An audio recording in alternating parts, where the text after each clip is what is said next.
get your PVCs in readiness to vote in the elections.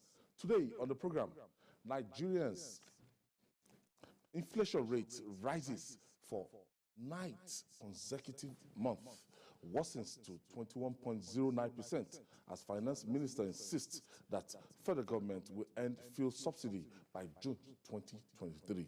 I'll be hanging out with Lekon Shote and Emeka Madunago. So if you're ready, let the hangout start now.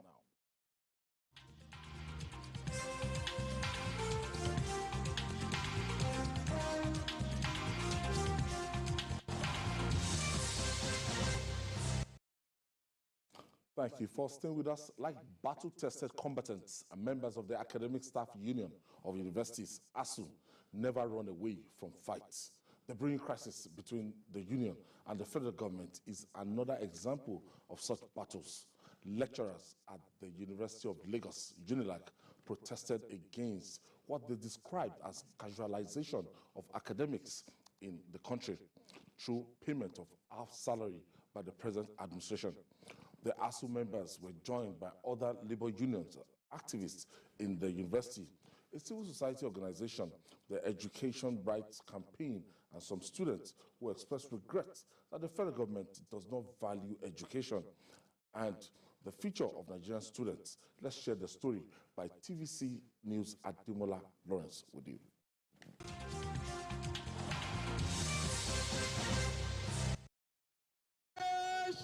The response of the government towards the ASUU's demonstration of trust was the so-called pro rata payment for 18 days as the October 2022 salaries of academics, thereby portraying them as daily paid workers. This action, the union believes, is not only an aberration but a contravention of all known rules of engagement in any contract of employment. To say you are not paying us as casual worker is not only ridiculous, it's evil, it's satanic. Yes. And we must condemn this government for that. We have called off the strike like we have been told, based on understanding, based on love of our students. And we must equally say, 50% of our members are equally students doing their postgraduates. We don't have money to send our own children to abroad, so our own children come to the same university. And we are not fools. Neither are we foolish. Yes. We are wise. Because if we are doing something every time and you not pay us our salary and we keep on doing it, it only shows that's the only way. Because government knows no other language except strike. The ASUU chairman, UNILAG chapter, Aviation, says the decision is based on the government's legitimate interest in preventing moral hazard and discouraging disruptive industrial actions. The October salaries of our members were paid. We discovered that they were prorated. And we thought that this is a novel action in the annals of industrial relations, not only in Nigeria, but all over the world. Particularly the attempt at casualization of intellectuals in Nigeria. Before another crisis erupts in the Nigerian university system, we are drawing, the attention of Nigerians to this very insensitive act by government. And that is the reason. ASUU had called its 8-month strike in October after the National Industrial Court ordered the lecturers to resume. Ademola Lawrence, TVC News, Lagos.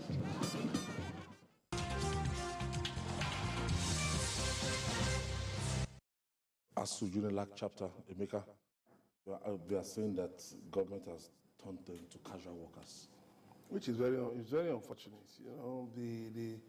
The continuing devaluation of education by successive administrations, which has got worse under this administration. I mean, it has reached its worst level under this administration. It's very unfortunate because the way they approached issues, Nigerians came out to say, to make appeals to government and to let government know that you cannot say that members of ASUU strike, who were on strike at the time, were not really working. The only thing they weren't doing was teaching. One university produced a vice chancellor. Who were those that sat to approve his appointment? Then there were those who were on sabbatical on different assignments. And you are now coming out to say that they didn't work. I mean, government should actually make up its mind about what it wants. Some people have said that ASUU should move away from its holistic view of issues in the tertiary university system to a welfare-based agitation, like some other unions, just agitate for your salaries, allowances, and all that. If the government doesn't want to fund education, that's its business. So that you don't have to bother about revitalization of revitalization fund. You don't have to bother about achieving third fund. You don't have to bother about whether the universities are painted black or white, but just focus on your welfare. Now, where does that leave the Nigerian the tertiary education? It will leave it in tatters. One of the things ASUU went on strike for was the proliferation of universities by state by state government. You just have universities all over the place. Go to their sites, poorly funded, nothing to write home about. Some of the issues ASUU raised, you implemented them just like third fund, but you turn around and accuse ASUU of bad faith. All of these things will just continue to push tertiary education in Nigeria closer and down the abyss. We may have so many private universities, but what's the quality like? If public universities cannot guarantee regular sessions, then where are we going to? Now you have got to the ridiculous extent of making lecturers look like daily paid laborers. I think those behind this should really have a rethink, because you see, it's easy to just take whimsical actions while you're in government, but years down the line, when you're out of government, the wrong things you did will come back to haunt you one way or the other. Look, you are saying that this is in line with the law, that government have not done anything violating the law. Yeah, that's true. In fact, International Labour Organization also, that is the position. But when you seek, I remember we discussed this some time ago on this program. We were saying, is the president intervening at all? Is he getting involved? What we are trying to say is that this impasse, we need to have a political solution, which was found, spearheaded by the Speaker of the House of Rep. And everybody thought it was all over. And then suddenly you spring a surprise.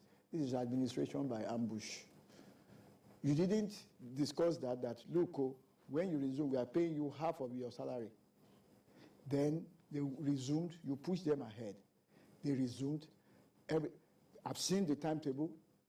I've seen their plans and the exams that they missed. They are going to be running it alongside with the current school year, which means the job was concentrated for a certain period of time because of the industrial action. But essentially, this is in bad faith, and it is very, very wrong. It's not. It will be difficult for people like us to trust this government, and it will certainly be difficult for the people, members of ASUU, to trust this government in future. Once they will now have to say, can we please put this one into writing before we embark? And then if you refuse, then it will be a prolonged. I would encourage ASUU, next time when they talk to them, you say, let's put this down to writing. And I need to commend ASUU. We won't go on strike. Let our campus chapters go and discuss and advise us. In the meantime, we'll hold rallies only on campus. I was unfortunate, I ran into it. I was supposed to be on the radio program yesterday in UNILAG. I missed about 10 minutes because... UNILAG FM? Yeah, I had to, take some happier way to get to the... Still, I was 10 minutes late. See how their problem has affected my own business. All right. As a diverse and multi-ethnic country, the framers of our Constitution made provisions for the federal character principle to foster togetherness and sense of belonging among citizens. So a breach of the principle would jeopardize unity and peace in the country. As such, the federal government has told the Federal Character Commission to prosecute ministries, departments, and agencies, MDAs, violating the principle. The chairman of the commission, Mohiba Dankaka, said heads of MDAs who refuse to obey the federal character principle in employment or spread of projects will be prosecuted. Emeka, yes, federal character principle, saying that, look, you must adhere to this principle as enshrined in our statute book. Everybody in government, from the president down, is guilty of this. So who are they? To have violated that principle? Yes, yes. In appointments, in spread of projects, name it. All of them are guilty of this. You see, why did that federal principle, character principle come? How did it come about? It was to promote fairness, equity, justice, and inclusion, so that every part of Nigeria will feel a sense of belonging. But when you, for instance, the recruitment of one of the security agencies, you had a preponderance of candidates from a particular state. I mean, is it that the people from that state are more intelligent than Nigerians from the other 35 states and the FCT? Look at appointments. Look at the spread of appointments by geopolitical zone. There's no balance. Look at spread of projects. Oh, people tell you, no, you're not being fair to the government. But you see, these things, some of us move around from time to time to see some of these things. And we see it's not the way these things are being portrayed. So, instead of just giving an order that nobody will carry out, that they should be prosecuted, nobody's going to prosecute anybody. This is the way we are in this country. Nobody's going to prosecute anybody for violating anything. There are permanent secretaries that ought to have resigned, that ought to have retired. In fact, they are retired and they were brought back. They were brought back. For what? Is it that you don't have younger people who should necessarily take over from them? Then there are appointments that you find out that somebody from a particular part of the country was heading a parastatal. Immediately he or she was removed, or the tenure ended and the person left, somebody from another part of the country was put there to replace the person. Let's look at the balance. Look at the spread of appointments. Why? Why should this be the case? What are we telling Nigerians? You say Nigerians shouldn't live in droves to other countries, but you don't make them to have a sense of belonging in their own country. And then you are pretending as if, oh, it's just something that can be managed. No, it is at a critical level, and it must be redressed, because that's part of what is fueling some, things, like agitation, fueling a lot of things in the country. People are so angry. In fact, many Nigerians, if they had their way, they will just turn their backs on Nigeria and take citizenship of other countries. It's so bad. If you look at this administration in terms of respecting that federal character, in terms of distribution of appointments and everything across the MDAs, from what you've seen holistically, there was a time the Office of the Vice President actually published, sector by sector, from the north, from the south, how the appointments were actually distributed. Ayo. The President of the Federal Republic of Nigeria is the most guilty of this allegation, regardless of what anybody published. The optics, let me just look at two strategic sectors of Nigeria's government. Look at the security, all the security arms. It's too obvious. Then the 30-something. But the 30-something for the security arms is that, we have 7 generals that are waiting, that are on the queue, and those generals, 7 of them are from the north. How did 7 generals in the north get promoted to that level above their peers? Don't they have classmates who come from the south, other parts of the country, that should have been promoted like themselves?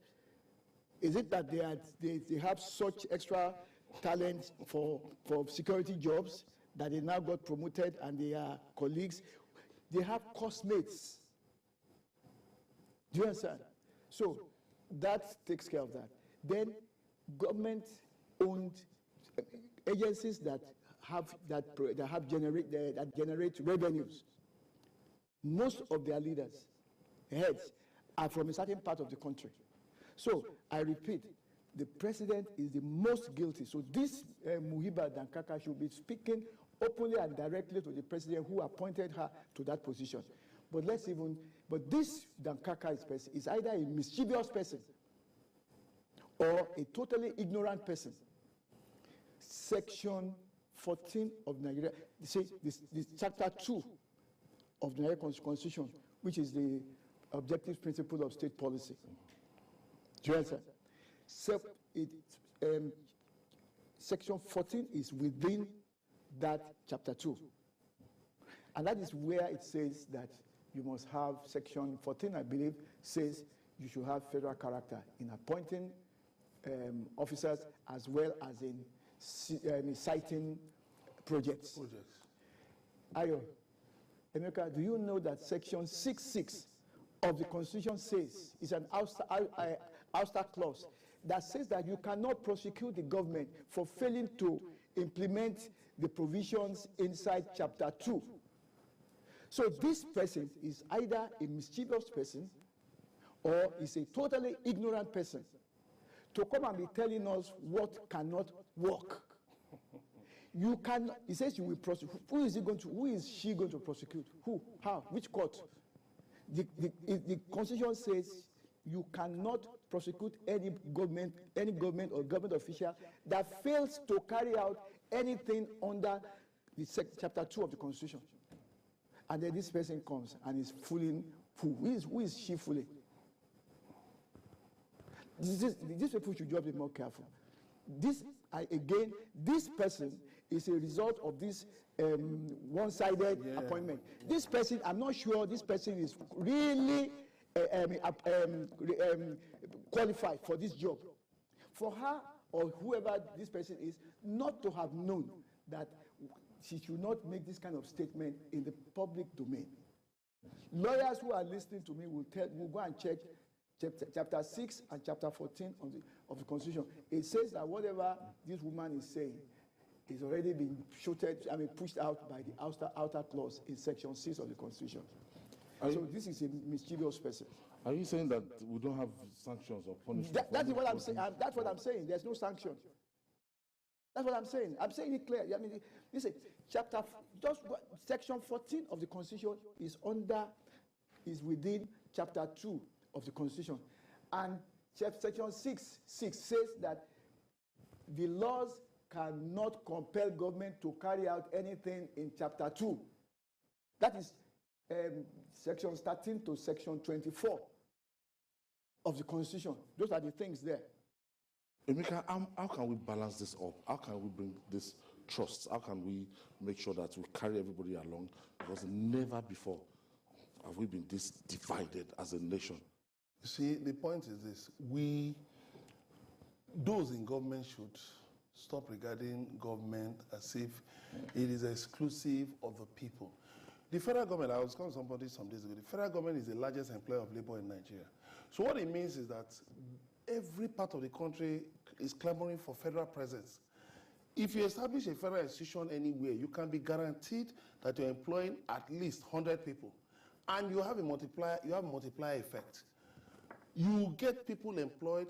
What you're doing is that you are pushing the federal government's influence across every nook and cranny of the country. So what should be done is that the National Assembly should sit up and stop rubber stamping every bill. National Assembly should be more responsible by removing that ouster clause, by ensuring that, you see, it takes steps to balance these projects, because it's really wrong. How can you tell me that an entire region, the Southeast, under this administration has not produced a single security chief? There is no way you can justify it. It is injustice, it's wickedness. Then you tell people, oh, you are crime marginalization, every part of the country is crime marginalization. Excuse me, let's balance all the projects. Are you saying the president should go and get somebody from other organization if they are not in the army, they are not available as general. No, they are available. They are available. What about general stage? What about when the other chief of army staff died, and there was the expectation, was it General Anetu was going to be appointed as the chief of army staff? As a matter of fact, influential Nigerians came out to say, use this to reduce the agitation in the southeast. But he didn't. But it was not. He was due for retirement. Look, Ayo, the president is primus inter pares, is a powerful figure. The federal government has power to make policies for every Nigerian to feel a sense of belonging. You see, let's stop making government look like a football that anybody can kick. Government has power. Government can actually make things adjust in such a way that every part of Nigeria will feel a sense of belonging. Do it. Even if the man was near retirement age. We have seen people appointed in this country who just had about 6 months to go, but they were appointed. Buhari went to bring somebody who had already retired, brought him back to come and help the Controller General of Customs. A lot of people will say with this argument that we might be sacrificing merits.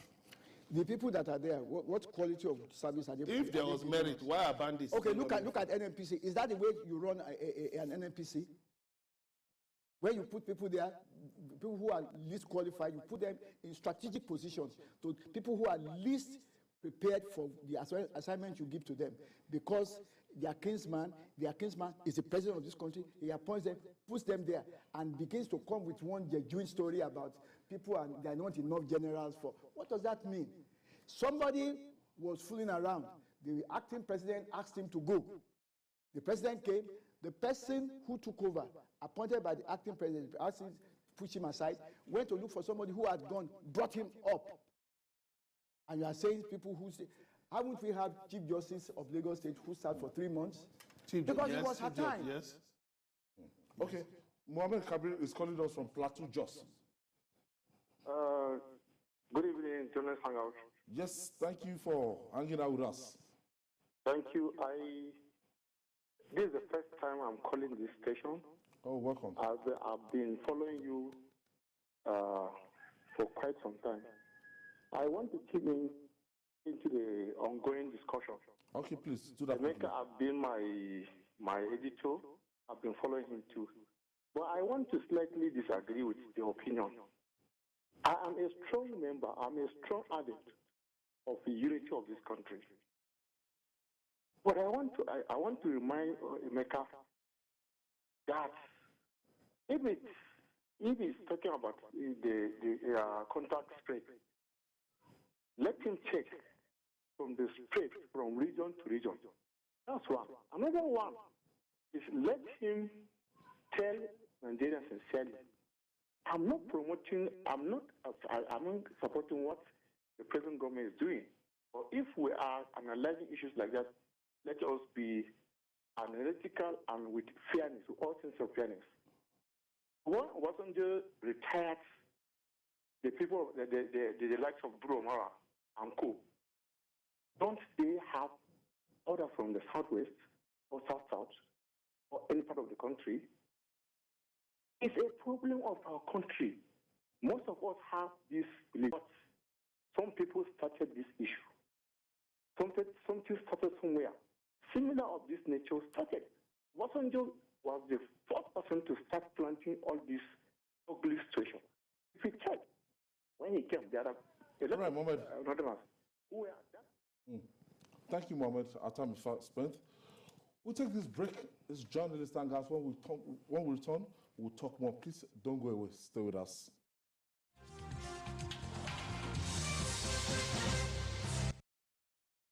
The President commissioned the Deep Blue project in June 2021.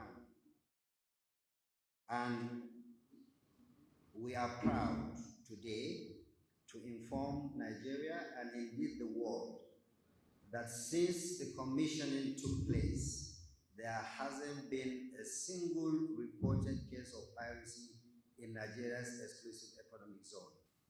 With this impressive record, We are preparing to challenge the war zone insurance burden on Nigeria-bound ships by the international shipping community.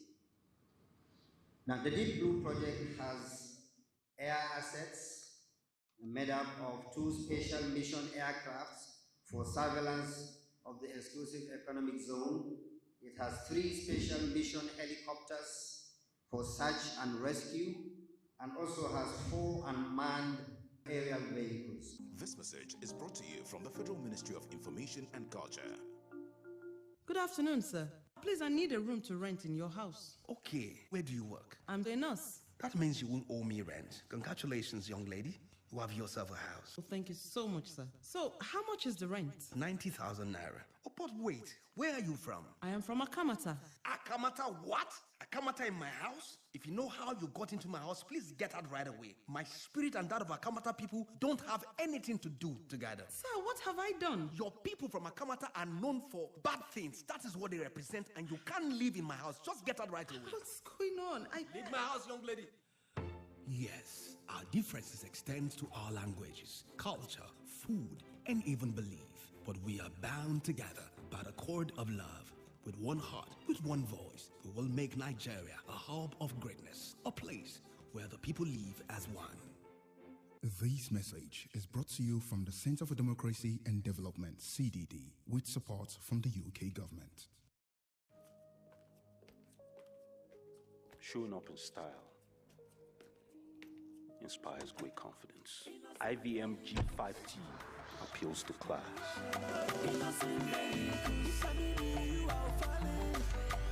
Time is of the essence. With IVM Kappa, business and meetings are always on the go. Fun time with the family. Thank you to IVM Kingdom.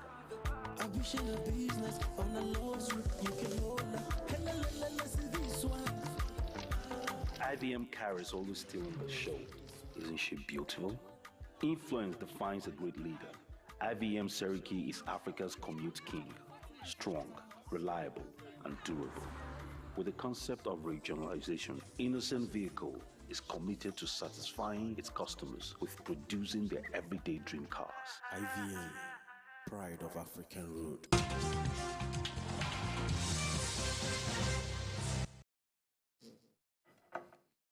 Thank you for staying with us.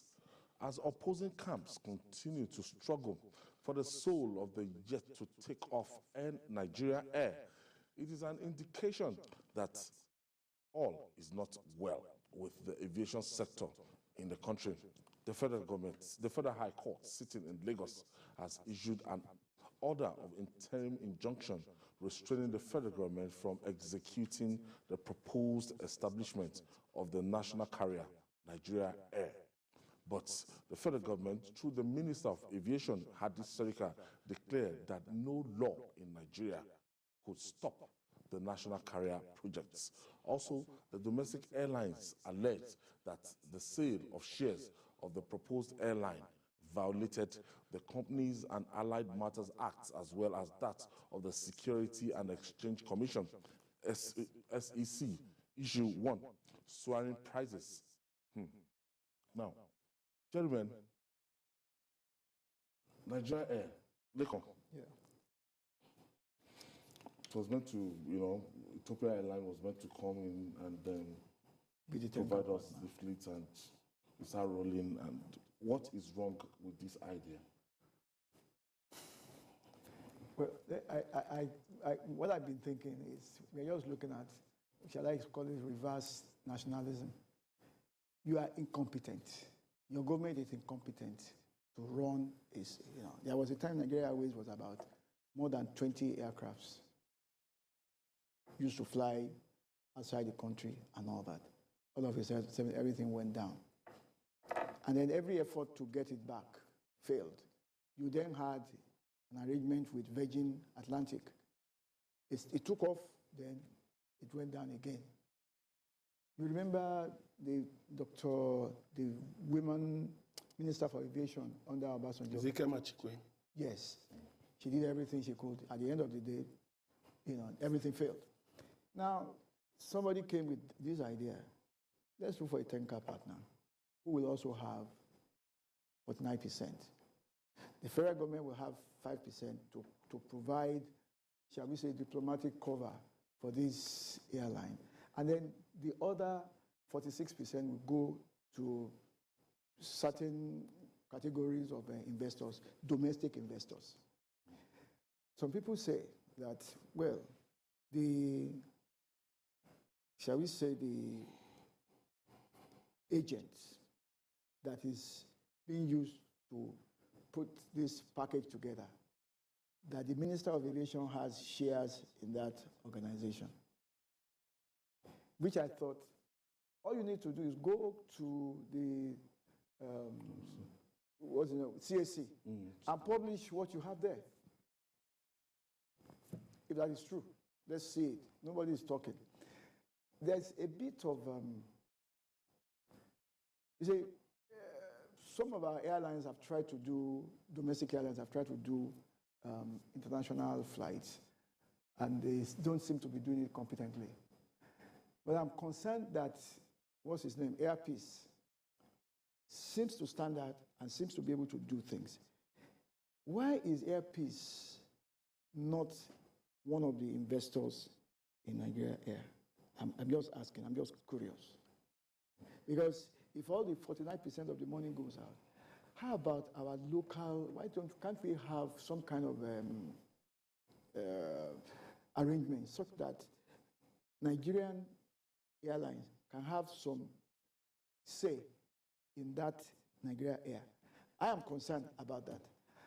I may be wrong, but that's what I think.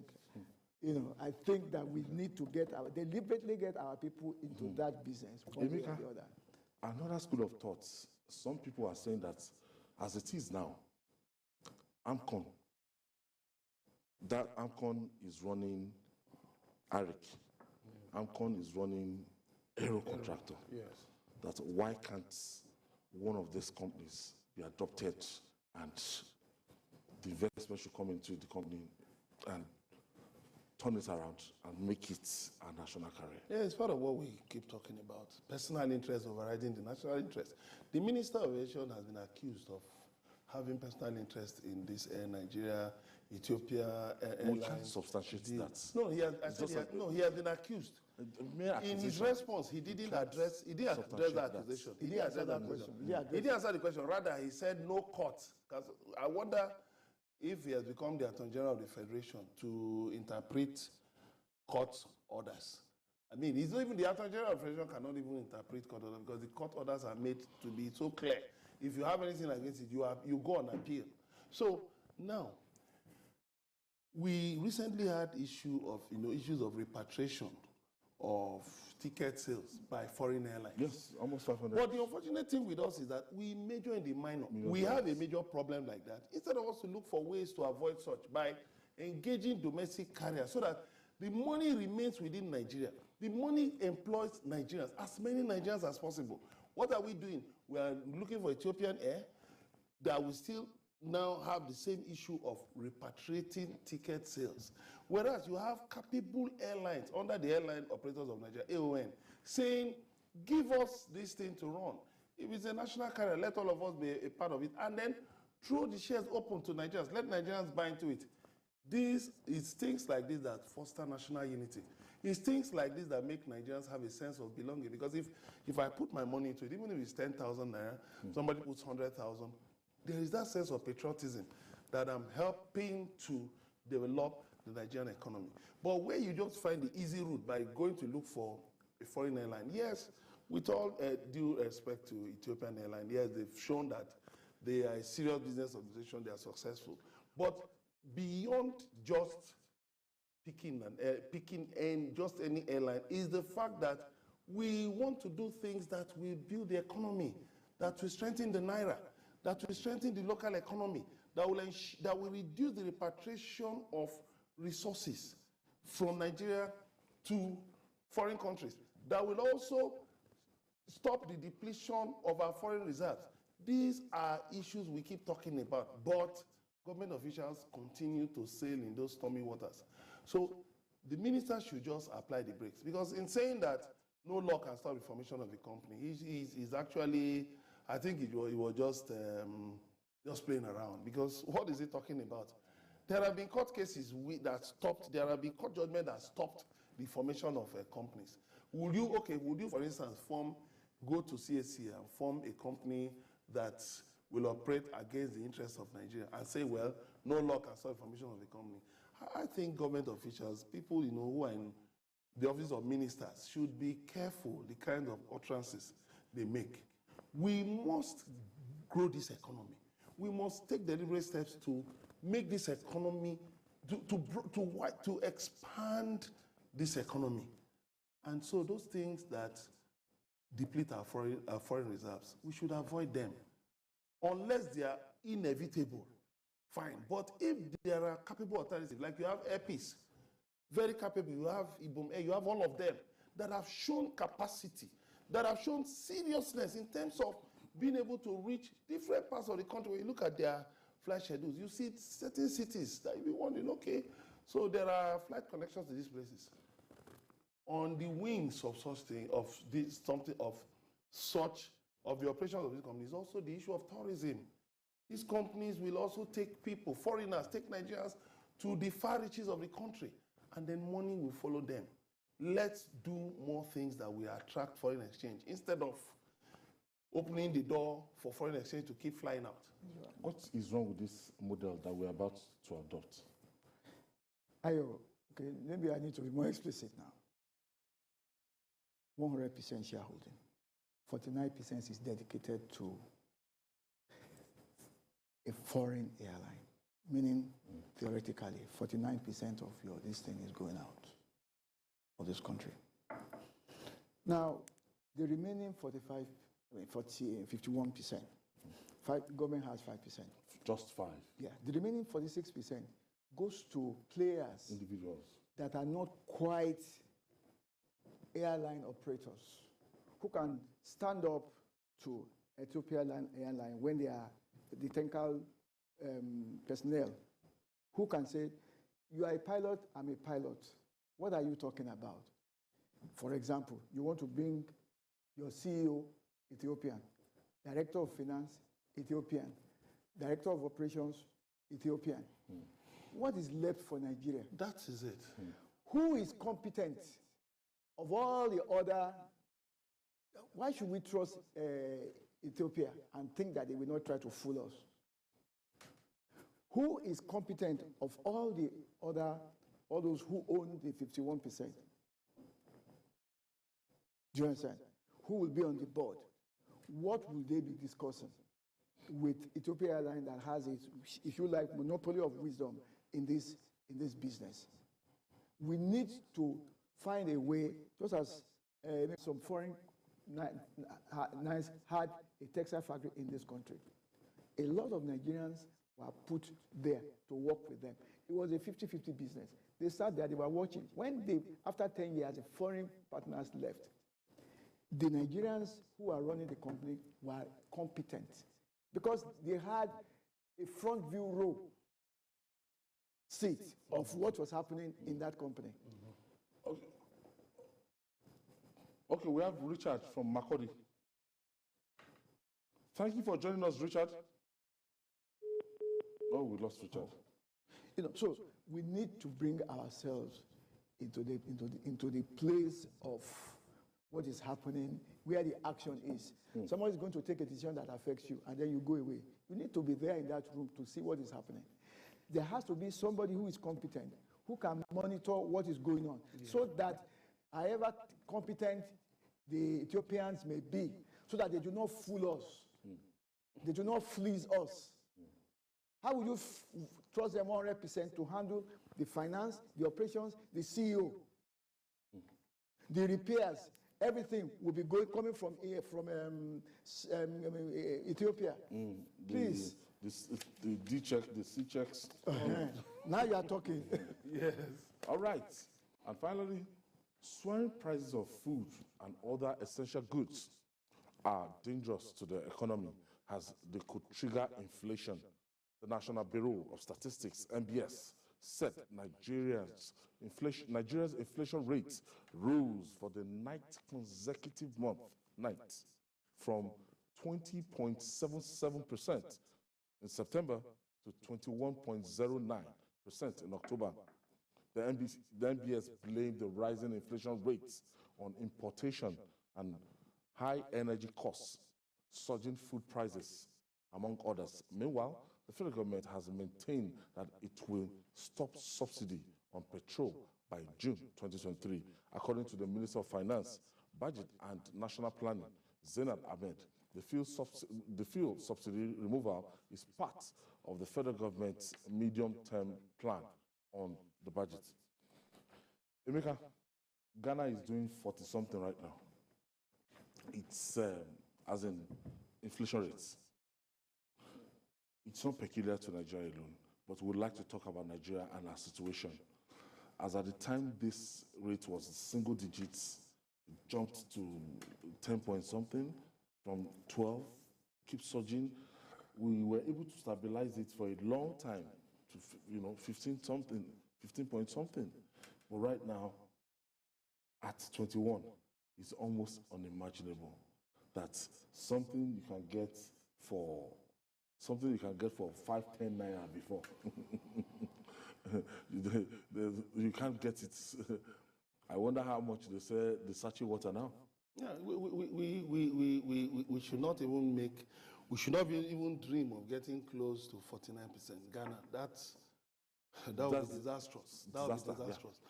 Part of the problem, actually, I don't envy Nana Akufo-Addo right now. Well, but Nigeria is not Ghana. Nigeria is not Ghana. Nigeria has a much bigger economy than that of Ghana. So when we try to compare, we shouldn't, an adult, how can an adult be comparing his strength with that of toddlers or teenagers? I mean, there's a difference.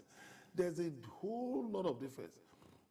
One of the things that led to this was the closure of the border for a long period of time. That was one of the things that led to this. Don't you think it's what is happening in the international community, economy? No, it's not just only international economy. It's not, yes. I know some government officials have tried to say the Ukraine war, it is the typical Nigerian escaping, running up and down, but there are countries that are not being affected. There's inflation, there's unemployment. But I think there are countries that have been able to, that are coping with these things, that have been able to cope with recession. I think there are countries that have been able to deal with these problems without upending the apple cart. The thing is, we have to ramp up production. The productive sectors of the economy must be made more vibrant.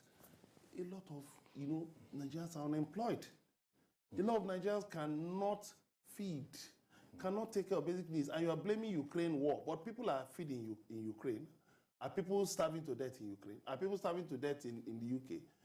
You must make sure that you provide, government exists for the security and well-being of the people. Why is it not taking extra measures to ensure that the well-being of the people is well taken care of?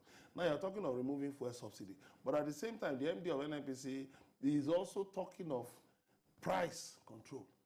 What do you want? If you want deregulation, go ahead, deregulate the economy, and so that we can have a free-flowing petroleum sector, downstream sector of the petroleum industry. So the point is, unfortunately, there have been floods recently. I mean, NBS talked about Kogi State, that Kogi State suffered so much, suffered a spike in inflation.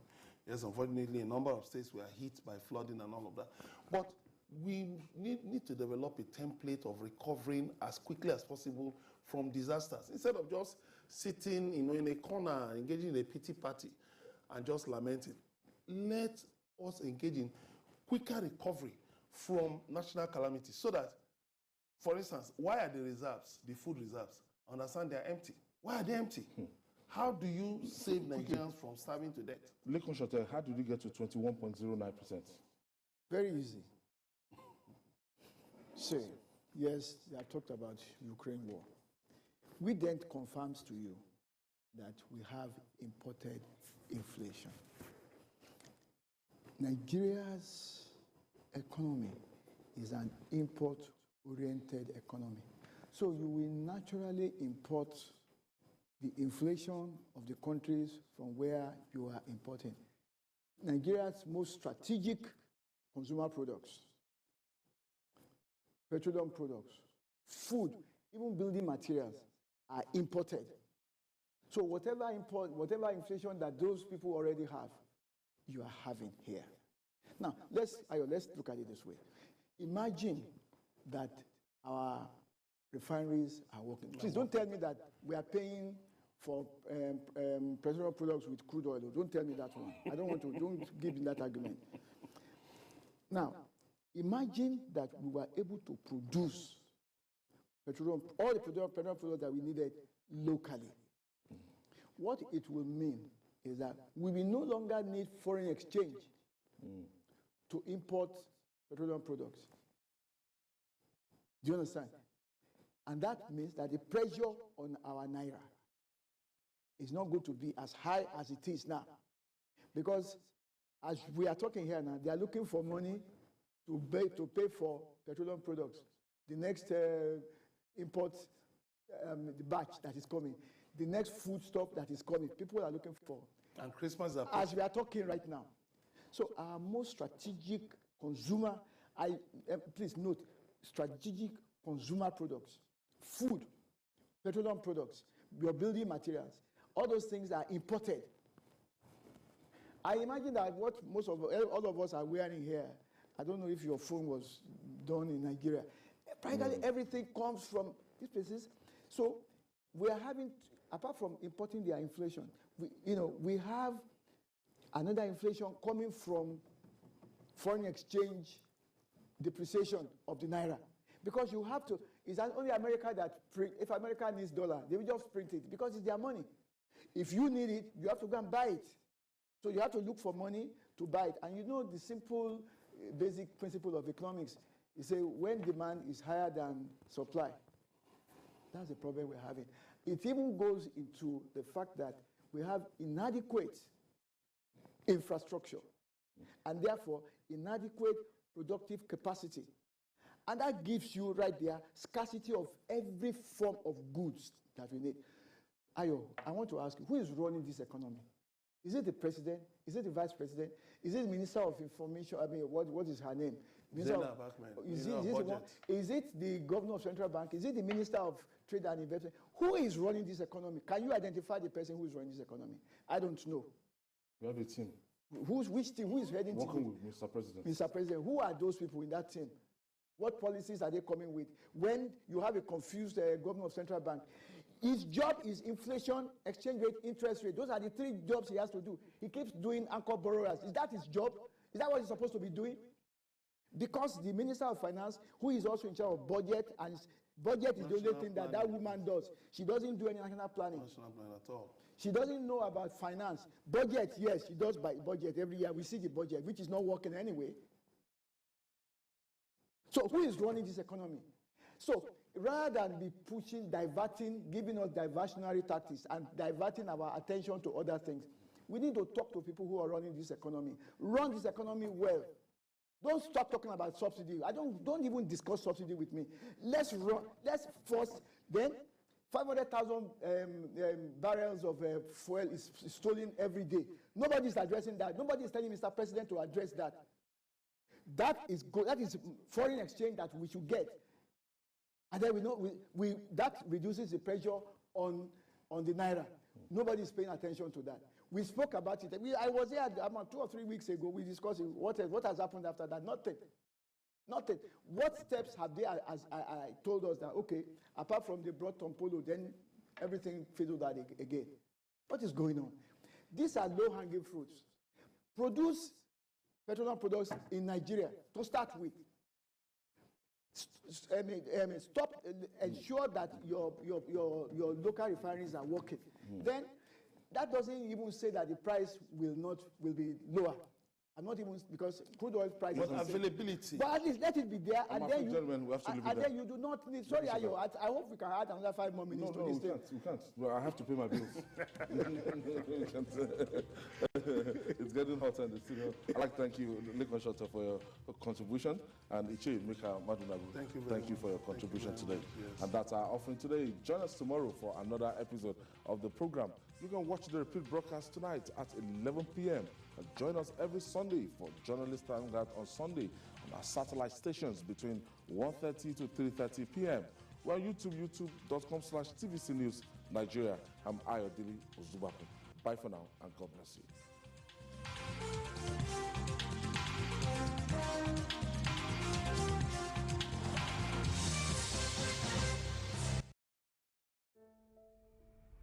Asiwaju Bola Ahmed Tinubu is the presidential candidate of the ruling All Progressives Congress (APC) in the coming 2023 elections in Nigeria.